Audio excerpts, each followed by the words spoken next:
You ever watch those videos that showed the size of video game maps? You know, the ones that have each map get progressively larger until they become bigger than the freaking galaxy. At the beginning of some of those videos, there's this weird disclaimer that mentions that some information might be inaccurate.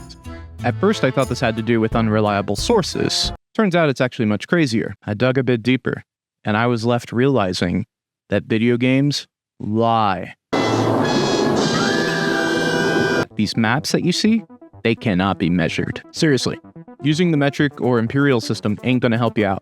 Why is that? Well, first, you have to look into how games are developed.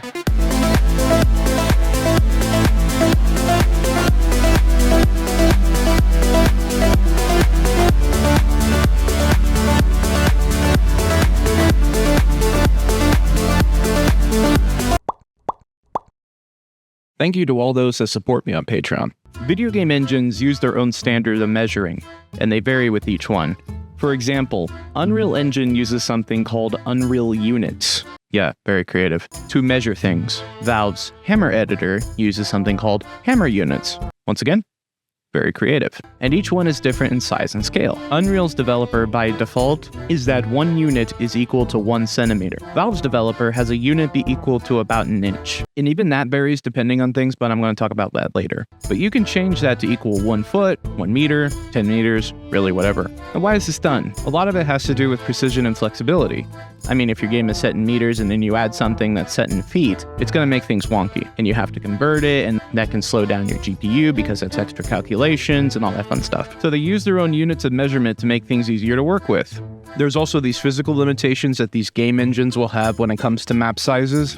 Like, for example, CryEngine is about the same size as, like, supposedly a 4 kilometer by 4 kilometer space, which is why you see games that use it, like Kingdom Come Deliverance 2. The maps that they use basically go from edge to edge of the maximum amount that the engine can utilize. Probably the best way to think about it is that 3D designers are very much like 2D designers. The two groups use a lot of the same rules. One of those I keep seeing is using the head of a character as a way to determine the height. To get an adult character with realistic proportions means that they're on average about 8 heads tall. For example, I found a model sheet of the Little Mermaid. Ariel is measured to be about 7.5 heads tall in her mermaid form. In her human form, it's pretty simple. It's called I don't know.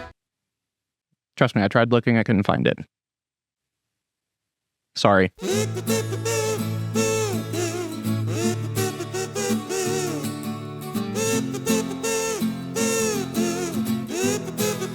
I know for more cartoony-based shows, they will also use the size of the eye to determine head size, and the size of the pupil to determine eye size. Because once again, size is relative. Like, for example, Homer Simpson's eye is 7 pupils wide, his head is 6 eyes tall, and his body is 3 heads tall. All of this is meant to keep proportions correct, especially when you're scaling the size of the character to make them larger or smaller for a shot or composition. Now, this doesn't stay consistent. This does change over time. A great example is Kratos from God of War. His height in the early games is 9 heads tall, or according to developers, about 7 foot 6 inches. To make a comparison, that's taller than Spurs center Victor Wembanyama, who is 7 foot 3. But in the later games, he's 6 foot 4. So what happened? I'll let Axel Grossman, the lead character technical artist for the game, explain. It really helps out with all the motion capture work that Eric is doing and her team is doing. There's lots of character interactions, and just having that same sort of metric between your game characters and the real world makes things far easier to reconcile with the various mocap groups and just keep things on a straight path. Or else you're dealing with trying to scale up numbers and values, and people are talking different things, and someone's like, oh, but did you scale that value? And it's just unnecessary complications. So characters from game to game don't have to be consistent, but it's not just the characters that have this issue. The world around them does too. On an unrelated note, here's a picture of a door. It's a nice door, right? It's actually to code when it comes to doors in America, which are usually at 80 inches tall and 36 inches wide. Or 6 feet 6 inches by 3 feet. Here is a door in a video game. To be honest, I don't see the difference. But to be serious, this is done intentionally. Because if we were to go through a regular door, it would actually look small. This is also the case for rooms in games. The area looks more cramped. if it's set to a real-life scale, and if you walk around this place in third person, the camera can get all wonky. So video games compromise by making places larger in scale, or specifically certain things, like doors. Remember when I talked earlier about how Valve's own hammer units vary in measurement? It's because of the doors. They intentionally want the doors to be larger in their games so that it can fix the perspective problem. What this is also going to do is going to make it very difficult, if not impossible, to accurately measure the in-game world. Also, I found out that sometimes developers will make the world on scale to reality, but then make the player character smaller. Apparently Valve does that from what I understood on Reddit. You know what that means, right? Golden Freeman means my clients will be rather amused to find that you are a short king. I'm pretty sure that there are some of you, after hearing this, are going to be thinking, that's stupid. Why compromise? Why not make the game world as realistic as possible? Well, because the goal isn't to make a realistic world. It's to make a fun one. One second, this folds out. Let's see what it says. Oh, would you look at that? Think of video games like their theme parks. You get a condensed space filled with hours of fun, food, and super expensive plastic crap from the gift shop. Theme parks are not realistic. Neither are video games. That's a good thing. So trying to measure the maps, especially when a lot of things in these games are not in proportion with reality, it's a bit of a waste of time. But this is all mechanical stuff. It doesn't really answer the philosophical part of the question. I mean, we watch these map size comparison videos because there's a part of us that is just amazed by their supposed size, which, in order to better understand the question, I'm going to reword it. So why do we like big maps and we cannot lie? I mean, you and your brothers can't deny. So I think it has less to do with size and more with depth. Let me explain. This is the map for a game called The Crew 2, a sequel to a game called... Hold on a second, let me check my notes. The Crew. It is supposed to be a scaled version of the continental US. To go from Miami to Seattle would take you about an hour or so, depending on the vehicle you use. It's estimated to be around 5,000 to 7,000 square kilometers large, which came from their marketing, by the way. So whether or not that is accurate doesn't matter. But if we take their word liberally, it makes it close to the size of Connecticut. And with that kind of size, reviewers called it mostly boring. Well, to be fair, I can't say one way or the other about that. I mean, I've never been to Connecticut. Okay, on a serious note, The Crew 2, from what reviewers say, does a good job at making this small-scaled US map feel big and eventful.